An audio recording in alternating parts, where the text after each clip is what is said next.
We are live. Welcome, everyone.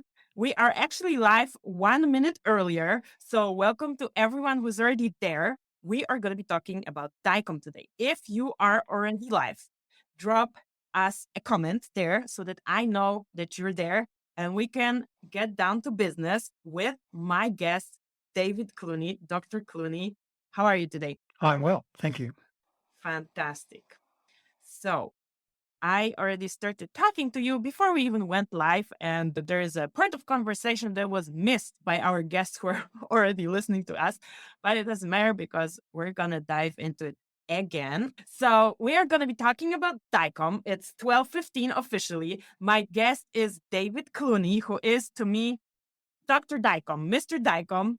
It may sound funny, but I learned about DICOM from you, David, at the ESTP conference in 2019, and I actually briefly got involved about in your working group for annotation, DICOM annotations. But you are the ultimate source about DICOM knowledge for me. How are you today?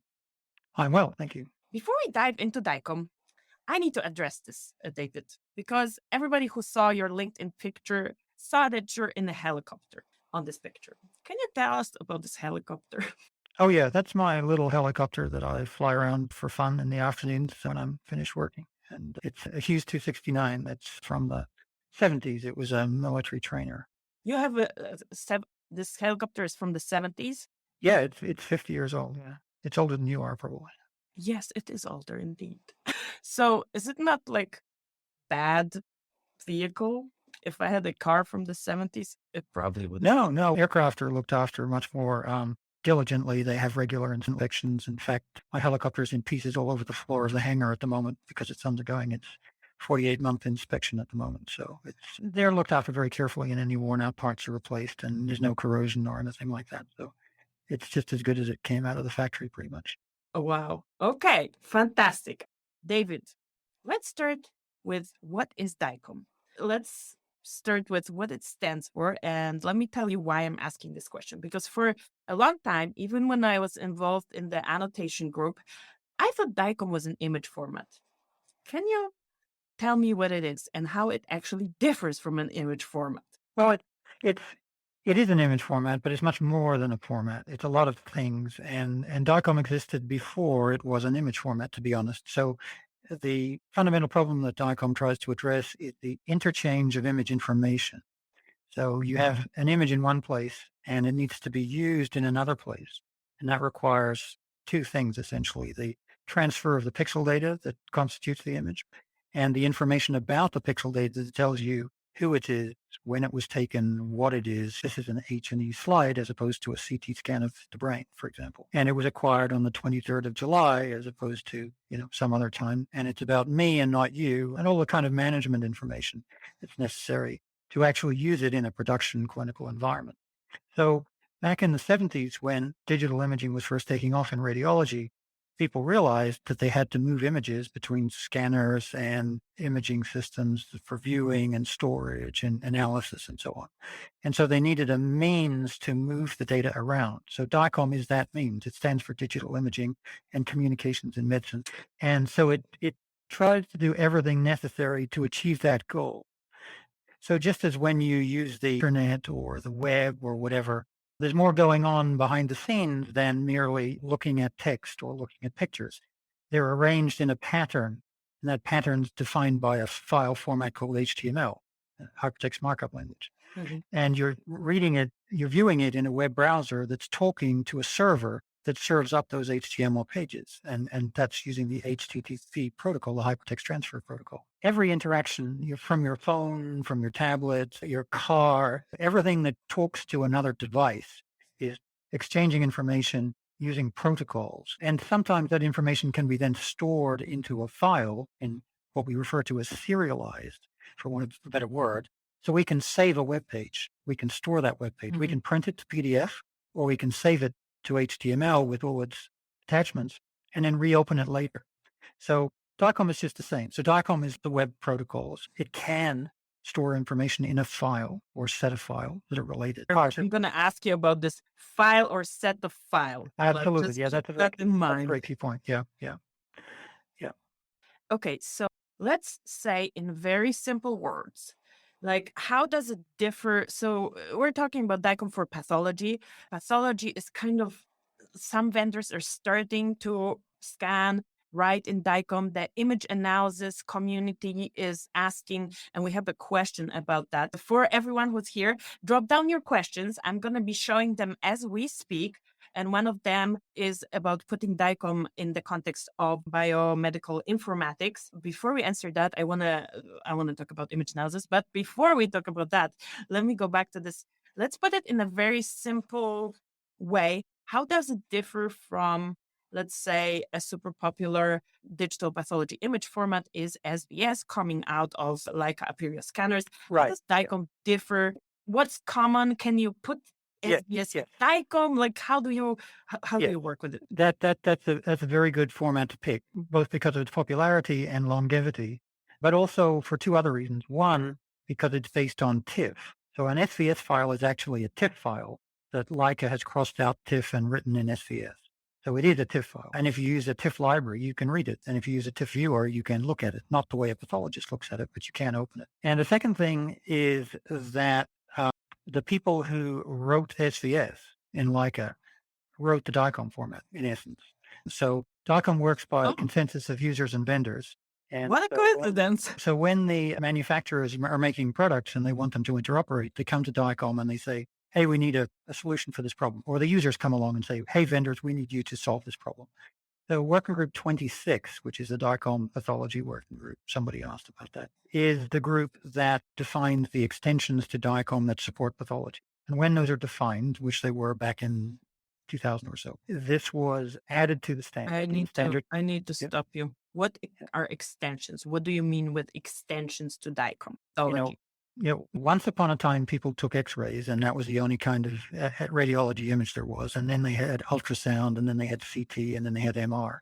And as new modalities come online, the standard gets extended with capabilities to support them. As you can imagine, there's lots to say about a CT scan that's different from what you say about an MR scan, and there's lots in common.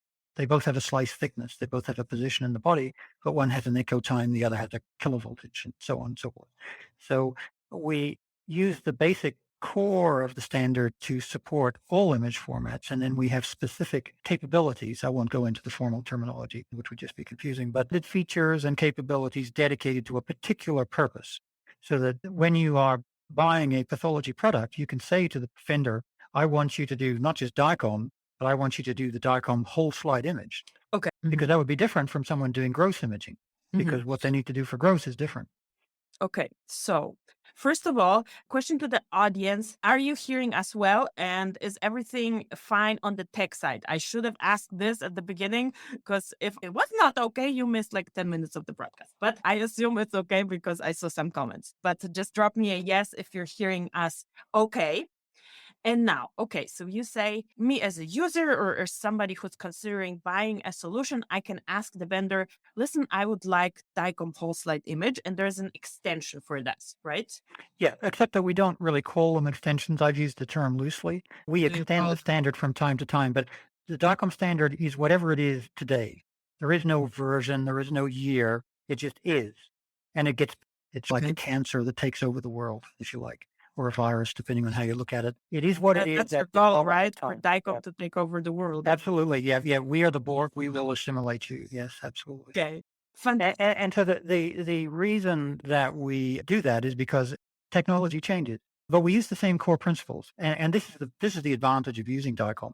You can store your pathology images in the same archive that you store your CT images if it's generalized enough. And so the enterprise IT people can take care of your storage and your backup and your security and your business continuity and your disaster recovery and your multi-site replication and your storage in the cloud. Because to us, DICOM folks, a pathology image is just a DICOM CT image. Okay. It's stored slightly differently with certain characteristics. You need dedicated software to view it, to analyze, Mhm. Which we're going to but it's talk about. There's which we're a going to question talk about about. that as well. Yeah. But ultimately, the whole benefit of using DICOM is that all of the metadata, when you put your name in a image, it's stored in exactly the same way as your name in a pathology image, or an ultrasound image, or an ophthalmology image, or a dermatology image. All of this common metadata about you is stored the same way, regardless of modality. Go ahead. So now a question about that. Can we detach the metadata from the image? No, I'm asking no. I'm asking because often for artificial intelligence model development and for image analysis, when you have data coming from different sources, it's okay to use the pixel data, but it's not okay to use the Ah, metadata in case understood. Yes, you're talking about de-identification. yeah, I'm And talking exactly. I'm just finishing up a 100-page report on medical image de-identification, including whole slide imaging, which I will share with you when the time comes. I'm gonna interview you about The that as well. the important thing is you can't say that it's Alessandra's whole slide image for research, but you do still need to know it's H&E. You do still need to know it's FFPE or not. You do still need to know that it's 40x, not 20x, and so on. Okay, So so all of the like the metadata, personal information gets exactly. Yeah. stripped off. The other information that's necessary to even handle and do anything with this image Is stays. preserved. Exactly. And that's part of the art of de-identification in secondary reuse sharing of clinical data or clinical trial data for that matter. And so instead of your name, there will be a pseudonymous identifier, but it will still go into the same field. So from DICOM software perspective, it doesn't care that it's been de-identified. All of the requirements to manage it are still kept because in an experiment, you still have 10 patients, 100 patients, 1,000 patients. They have to be numbered. The numbers have to be linked to outcomes data, whatever is relevant Mhm. to the clinical investigation, even though it's been de-identified. So we use the same metadata for clinical data and research. And this is where we have some pushback from the research microscopy community, for example. They're used to using pure research formats with no metadata, unmanaged, just named by file name or folder on the disk. Whereas DICOM insists upon metadata being present and pseudonymous identifying metadata in a research context, you'll Mhm. identify metadata in a clinical context because the same systems are used, the same software is used, the same archives are used, and we don't want to have this division between research and clinical. We In want to have the same clinical. formats used everywhere. So question, why is there pushback? Is it more work to like why Yeah, is pushback? from a vendor's Tell me about perspective. that. From a vendor's perspective, it's always easier to make up homegrown stuff. And there's nothing a programmer, and I'm a programmer, likes to do more than write standards for themselves. So everybody makes up their own new standard because that's fun. Some of us succeed and some of us don't succeed at that. It's always easier to do only as much as you need to get the job done. And Mhm. you focus on what is necessary to satisfy your immediate customers without a view to long-term interoperability, without a view to having multiple vendors working in the same environment. If you have a lab full of Leica scanners and nothing else, okay, fine. There's nothing wrong with eFlight Manager and SVS format and so on and so forth. But the moment you send it to somebody else, you're in trouble. If you send it to a Philips site, they can't read it and you can't read theirs and so on and so forth. Somebody needs to make a choice. And we recommend in DICOM that you make the same choice that every other imaging modality has already made, which is to use DICOM. Okay, so this is a good place to ask a follow-up question that I have planned for later. But what about viewing those images? I have Yeah. seen in your description on LinkedIn, you are an author of an open source DICOM viewer, which you just told me is not for pathology image. No, I don't write viewers. That's not my forte. I write toolkits which enable other people to write viewers and so on. But my interest is mostly in the mechanics of the standard behind the scenes. And I may be a radiologist, but I don't do radiology anymore. I haven't for decades.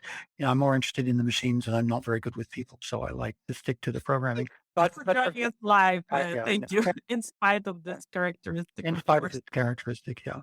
But no, other people write viewers, and they write very good viewers, and some are open source and some are commercial. Some support DICOM, some don't. And for those that use general library, one of the benefits, if you like, of having a plethora of different proprietary formats in pathology is that we have Tell libraries you, like OpenSlide, Bioform. what's a general library? Let's Well, be super simple. so suppose my use case is I want tile number 38 and I'm going to do image analysis on it, machine learning, whatever. Tile number 38 in an SVS file or a DICOM file or any other format file may be the same physical thing conceptually. It's a tile in a layer in a pyramid, but it's encoded in different ways by different vendors in different file formats. And it can be encoded in DICOM and it can be encoded in TIFF, purely generic TIFF. So a library has an API, application programming interface, or something like that, which one uses to request the tile one wants, irrespective of the format it comes in. either this location or this numeric offset or this three-dimensional location, whatever it is. And so the library abstracts the proprietariness of the format and allows you to do the same thing with multiple different files in multiple different formats. So an application like QPath, for example, which is very popular, I guess, in your community, uses bioformats and OpenSlide to do the actual work of reading the files. So amongst those of us who use DICOM for pathology, we have contracted to extend bioformats to support DICOM reading directly. So as far as bioformats is concerned, a bunch of DICOM files are the same as, yes, I just saw the comment that QPath is free, but it does not support DICOM. Well, it actually does. It depends on which version of QPath you use, and more importantly, which bioformats library version you use. So this is a relatively recent addition. And furthermore, in the last bioformats library, they screwed something up with respect to SVS handling. So they had to fall back to a previous version that doesn't have DICOM support in the current version of QPath. So there's a dependency issue there, but in principle, it does. We're also every now and then I'm going to be just showing the comments and you can address them if they fit into what we're talking about. Yeah, and just to finish off on that topic, OpenSlide as well had long lacked DICOM support. We're getting the OpenSlide people to add it now too, because there's a bit more development on OpenSlide actually happening again, which is great news for everybody. And that'll give you reading capability, and bioformats can also write DICOM, which is another good feature. Okay. You mentioned something before that I don't want to forget, and that is the DICOM is a set of files. Yes, let's talk about that. And just to address, we have a lot of questions. I'm not sure if we're going to be able to address all of them, but I will definitely compile them. And David, if it's okay with you, to work on the answers to those questions that we don't address in the live stream, because I am happy to see them, because there's a little bit of confusion. Yeah, and they're very good. They're very good questions, and furthermore, they're questions that indicate an experience with at least attempting to use DICOM. So that's very good. We're trying hard. Absolutely. So let's go back to the file type question. You asked your question. File versus file set of files. How does that? What is it? Right. Why do you have a set of files? How do you make them? Because DICOM is not inherently a file format, and normal DICOM systems actually manage all of the data. We don't get too upset when we have a dozen files to solve a particular problem. But as you know, a whole slide image is usually represented and it has different layers, and within the layers are tiles. Now you could imagine a format where every tile was a separate file, and that was originally there was one proposal to do it that way. Or you could combine all the tiles in all the layers and the label image and the overview or macro image, whatever, into one file, and that's what SVS does, for example. So TIFF allows you to stuff multiple, like a pyramid altogether and in zoomable one. switching. Yeah, I think that's what most users are used to, and probably because SVS does it, because and we're most used to this. But the problem is users should never see the file. Like when you take a photograph with your digital camera, you don't see the file. You can dig it out if you really have to. And when you share it with someone, it gets shared via a cloud service. You don't see the file. You send a link and so on and so forth. DICOM anticipates that everything is, quote, managed. So whether it's one file, 50 files, or a million files, the DICOM standard doesn't really care as long as the information model is correct. When you are moving files around on disk yourself, it's less convenient. You zip them up, so then you have one zip file that has a lot of DICOM files in it, or whatever. But each layer in the pyramid is stored in a separate DICOM instance, as we call it, file.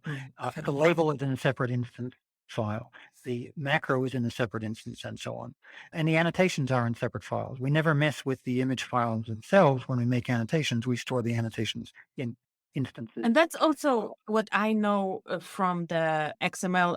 So SVS and XML together, the Leica type of annotations from Apereo Image Scope. You could draw on the image, but it's actually a separate file. They go together, they open together, but one doesn't do anything to the other one. Yes. The key is they go together. You have to manage them together.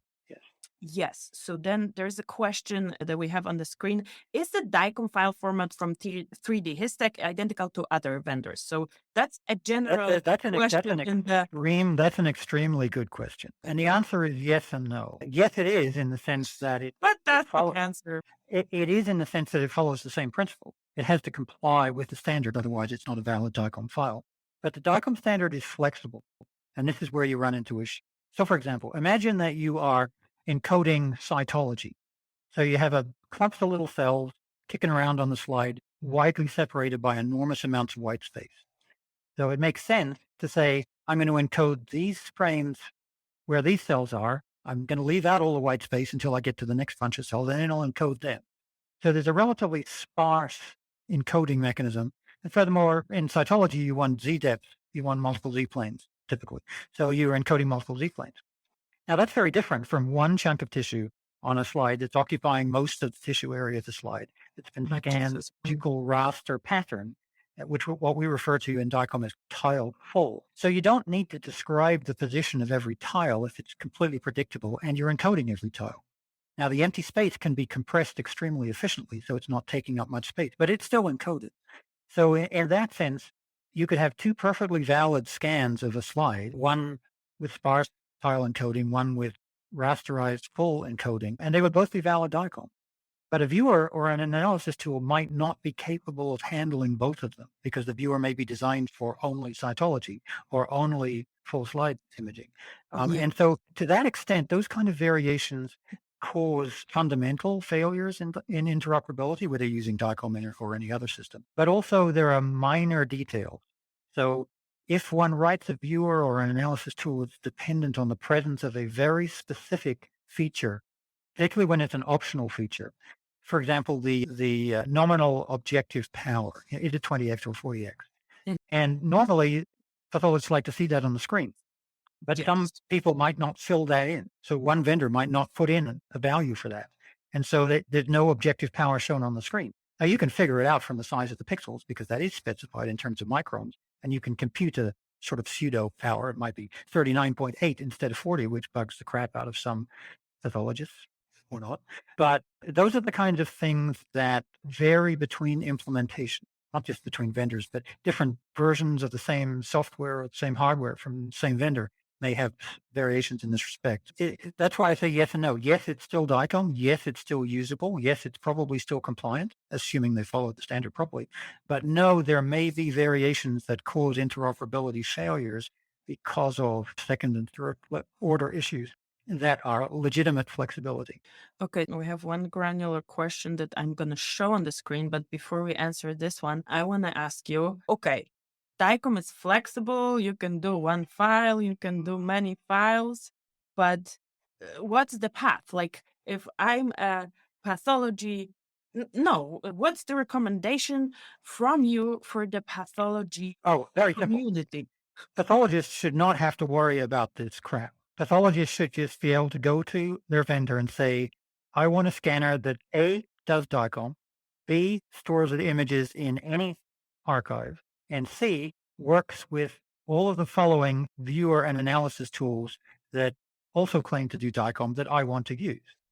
Mhm. And that's what you So, should do. No more, no less, because you okay. don't need to know the details. Yeah, I That's the don't vendor. want to know the details. Exactly. Yes. But then I need to go to my scanning vendor to say, no, to let's say several scanning vendors that are in my organization. And I ask them to do DICOM for me because I want to use those several, I'm showing three on my fingers for each of these image analysis solutions and QPath as well, because it's free. And they're asking me, what do you want exactly? And I don't know what I want exactly. Tell them How what it is you want to do. So, for example, suppose you want to do KI67 automated analysis that kicks out one of the scores you guys like and shows me the membranes on the screen or whatever as annotation. So that triggers a number of requirements. First, the images have to be in an appropriate form. The metadata defining that this is KI67, not H&E, has to be appropriate. The management information for the patient has to be tracked so that the output will have the patient's name on it, for example. And then you need to be able to encode the annotations in DICOM formats because that's where you say where the membranes are. And then you need to be able to encode the KI67 score in something interoperable. Now, it's not an image, it's something, maybe it's beta in an HL7 message or FIRE or something. Could be done in DICOM, but that's probably not the best format. So you need to tell them what you want to do from beginning to end, and then they can define what we refer to as the interoperability boundaries, and then say, we're on this side of this boundary, we do this service, and then we then compare with the other three vendors that you want us to talk to, and we need to make sure they do each of those three services as well. And we define all this in what's called the DICOM conformance statement, and The customer's job is essentially matching up the DICOM conformance statements to make sure that they align, that the images produced by the source are consumable by the sink and have the necessary information in them. This is a level of maturity that's widespread in the radiology industry, not in the pathology industry yet. Good for you guys. We've been doing it for 35 years, so I mean, we have a bit of a head start. Okay, let's And take it's a lot easier in radiology, frankly. let's make a little break with the question that Maria asks us. JPEG is preferred image format, but it sounds like it doesn't matter what the format is, and more so Yes, if it meets like very, requirements. very good question. Very good question, because this leads to a key concept. When you look at an SVS file, for example, it can contain JPEG compressed tiles or JPEG 2000 compressed tiles, or theoretically some other format compressed tiles. And Leica have for a long time been quite content to use baseline JPEG, just as your digital cameras in your phone do. And it works great for this particular application.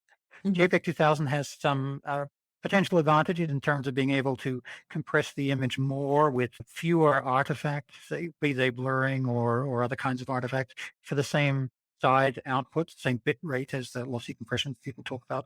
But from DICOM's perspective, we're agnostic to that, because we use JPEG and JPEG 2000 inside DICOM to compress our tiles too. So you need to be very careful when you distinguish the compression scheme from the file format. Some people may call that wrapping the JPEG. So the SVS file is in essence a wrapper. I don't like that term because it has other implications that are not particularly germane here. But in essence, the JPEG or JPEG 2000 tiles are exactly the same. So when I convert an SVS file, TIFF file, into a DICOM file, I don't decompress and recompress and add more loss. I don't even color space convert. I just take exactly the same compressed bit stream and move it into place in the right place in the DICOM file. And I can therefore create both dual personality files that are both TIFF and DICOM at the same time. But we don't have the time to go into that. But those are the sort of things you can do. However, like a one-day workshop. yes, However, spare time, let me know. I'm happy to work. there is one more twist to her question, and this is that JPEG 2000 could be used in a different way.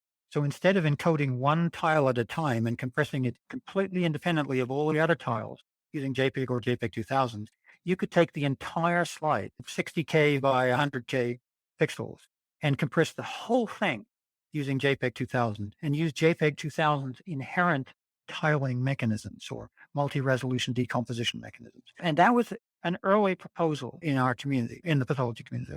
Okay. But we didn't go that route for a range of different reasons. And that's a different use of JPEG 2000. And that may be what Maria was referring to. Okay, so before I have another comment on the screen, but I need to ask. So you say, I just wanted to ask you, okay, shall we just all do JPEG 2000? And you just said no. For very Well, you can do JPEG 2000 if it offers you advantages, but it's much slower, much slower, both to compress and decompress than JPEG, baseline JPEG. So if you don't have a reason to use it, it just causes problems, frankly. If you have a reason to use it, that's another story, but that's a long and complicated I know analytic discussion beyond the scope of today, but I want to get a recommendation. Let's say I am a vendor starting from scratch, want to be DICOM friendly, DICOM everything. What's the path that you would recommend me to take? Like, I don't have any, obviously, I want to be able to work with image analysis programs if I'm not one myself. But let's say I'm a scanning vendor and I'm starting a new scanning company and I want to do DICOM only. What do I do? What do I choose? What You need an engineer who knows how to implement it and knows what devils are in the details. And then most OEMs, to use the expression mentioned on the screen here, are familiar with that kind of stuff. So it's a known and quantifiable problem in terms of cost and what resources you need and tools and the commercial toolkits, open source toolkits, all that. Okay. So do you or anybody offers consulting services for this? Oh yeah, Because lots of people do. Yeah. who does? Where do Well, we find and them? I'm not There's a here to website of I'm DICOM. not here to advertise people's services. Okay. That's fine. Is there a place where you can find it? Because I want to let people know this is where you can There find it. there is an extraordinarily out of date list of consultants on the DICOM website that Nemo runs. There was just discussion today about updating that. They're not specifically knowledgeable about pathology though, which is doing We need DICOM and pathology and pathology. DICOM requires some special. We need pathology, and I'm happy for you to recommend someone who you trust. If it's not No, no, you, I am. you don't want Well, to. That's fine. we can talk about that some other time. But Okay. we should make a list. We should make a list. We'll How take about that we as an make a action item. list? Yeah, Yeah, let's do we that. make a list. Who wants the Or list? get DPA to make a list. Get somebody who's paid to do this sort of thing to make a list. Yeah, who wants us to work or DPA to make a list of DICOM consultant? Put a consultant in the chat or put a C in the chat. We don't want to type too much. Put a C in the chat if you are interested in the list. And whenever it gets created, I'm going to know that you wanted it and we're going to let you know where it is and who consults on that. Because obviously, it is beyond my technical understanding what is all going on behind the scenes. And honestly, I don't want to get that No, granular exactly. because You I got to want take to look at the image. It yeah, was a exactly. different job. And that's the way pathologists should be able to do it. This should be a commodity, the same Mhm. way it is in other specialties. Yeah, yeah. Yeah, Ken's So, question. If shall I turn to Ken's question? yeah, totally. Yeah, Totally. this is Let me another. read it. At Pathology Visions this year, 2022, several scanner OEMs said they were not implementing DICOM natively in the immediate future. Do you envision pathology scanners having to support DICOM to be successful? Yes. Yes, yes is the short answer. The same transition phase took place in radiology in the late '80s, early '90s. People would have a native format because they built their scanner from scratch and hand coded their proprietary format, and they were reluctant to disclose that in those days because people believed they could compete on interoperability grounds. Try to sell a whole GE hospital or a whole Siemens hospital, and there's not a lot of that goes on anymore. Didn't Um, work. Didn't work with no, it didn't work then, and digital it pathology either.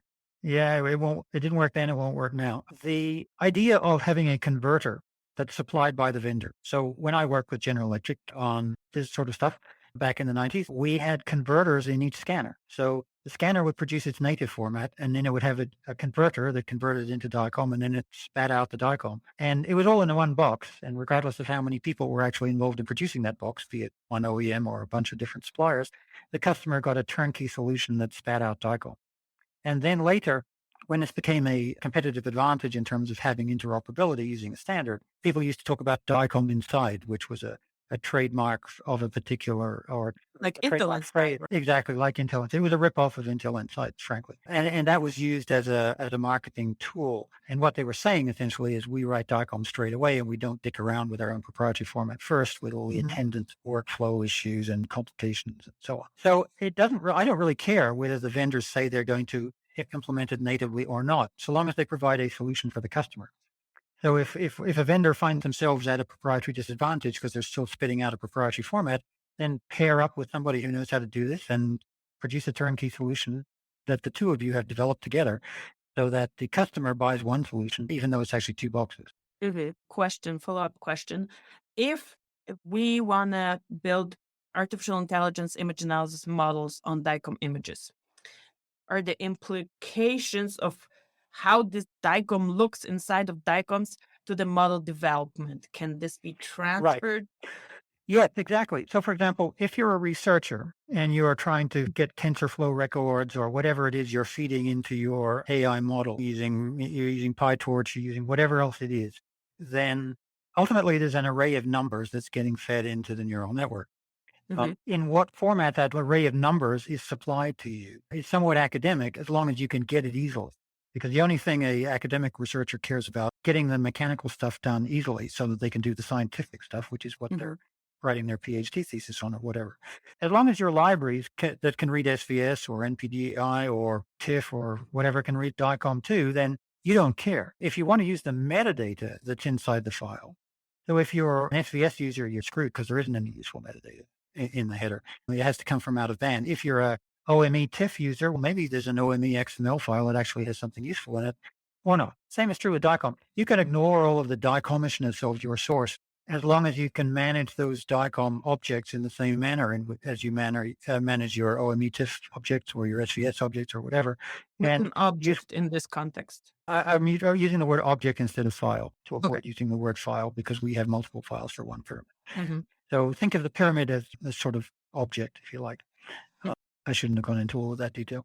But the bottom line is your library should take care of your input if you're an AI researcher, regardless of the format, because that's Mm-hmm. the state of the art. That's what you have to do. You're stuck with Phyllis files, SVS files, Hamamatsu files. You're going to have to deal with whatever you get, Yes, I standard mean, files, hopefully in future. But, and this is the big but, when you actually buy a commercial solution, that does this AI stuff for you, which is what 99.9 recurring percent of pathologists in future will be doing, not writing this stuff themselves or doing their own AI development. Then it just has to slot. In other words, the libraries the AI algorithms have to be distributed in such a manner that they will seamlessly integrate with both the workflow and the bulk data transfer of input and output, such that the user doesn't see anything. The administrators, the IT people install the algorithm that they bought from somebody else. And if you're an AI vendor, then you have to fit into whatever platform that AI algorithm is being distributed in or is going to be used in. And that platform is going to take care of getting you the pixels you need and the metadata you need when you need it through some kind of API, which might be DICOM or might not be DICOM. So we have protocols in DICOM called DICOM Web, which we use in our DICOM viewers that are web-based that run in the browser. which we're going to show in a second. Which we're going to show in a second. And those kind of things can also be used for AI. So if you want a set of tiles, you can request them through the DICOM web service that the viewers use, or you can get the entire file. If you're going to look at every frame, you might as well do that. So there's several different ways that you can use different parts of the DICOM ecosystem to get access to the information you need when you. Okay, so we only have 5 more minutes to go. One thing to our audience, we are obviously not addressing all the questions that are coming from you. And thank you so much for all those questions. Keep putting them in, even if you're watching the replay. And by the way, if you're watching the replay, put an R in the chat so that it gets distributed to more people. But keep putting questions. I'm going to be looking into all the comments and I'm going to be trying to work with David and with all the other sources to answer your questions. Obviously, there's a lot of questions. One more question before we go to the viewer, because this is also an important question. Do you guys have a DICOM workshop that people can sign up for, or is there a need to organize it? Because obviously we're like scratching the surface at my level, which is not too high of a level. But there are people where We do have efforts which are intended to be educational. In the mainstream DICOM world outside pathology, there's lots of training because this is a commodity. I mean, every PACS administrator, every IT administrator in healthcare goes and does a DICOM course, a PACS course, and they learn all the basics. You do have a DICOM pathology course? We don't, not as far as I know. We probably need one. In fact, there may be organizations that are working on offering this kind of stuff. There are professional societies that have educational outreach and organizations like SIM, Society of Imaging Informatics and Medicine, which doesn't have much of a pathology footprint at the moment. Would be even just DPA could do this. This could be parts of a track at PathVisions or something in future. The Association for Pathology Informatics, many of the professional societies, the European societies as well. So definitely organization of educational material is desirable, but you need to distinguish educational material for pathologists, users. Yeah, we want for pathologists. Well, you do, yes. But then there are the whole group of other people that you need to support you in your digital infrastructure. And they need to. Yeah, I mean for pathology community, Right. Including image analysis, including scanning, DICOM for pathology use, not for me. I don't care if it's DICOM or not. Yeah. So to some extent, I would argue that all you need to do is know the word. You don't need a course to tell you just if it's not DICOM, don't buy it. That's the course. Okay. But for the vendors, to support the vendors that are supporting us, right? They need their own training. Yeah, they do. But that's not the thing. Training, and I know that there is need for this. Who do we reach out to organize something like DPA? As I say, DPA is a good organization because it's a combination of knowledgeable users and committed vendors. So I would recommend DPA for that. Okay, then. And in your world, you have the ToxPath people too. So you have your own. Yes, totally. Yes, we need this for ToxPath. I very selfishly, personally need it for ToxPath. Okay, good. And now we just have 2 minutes to show the viewer. Do you have the viewer on your screen or should I say? Why don't you do it? Because I do it. I'm not sure gonna I can share. present. Let me So see. while she's bringing that up, just for your interest, this is a project of the National Cancer Institute in the United States, the Imaging Data Commons project, and we share cancer images, both radiology and pathology, and so we needed a open source viewer. So this is If Marcus it's on the Daniel screen, Herman. give me a yes.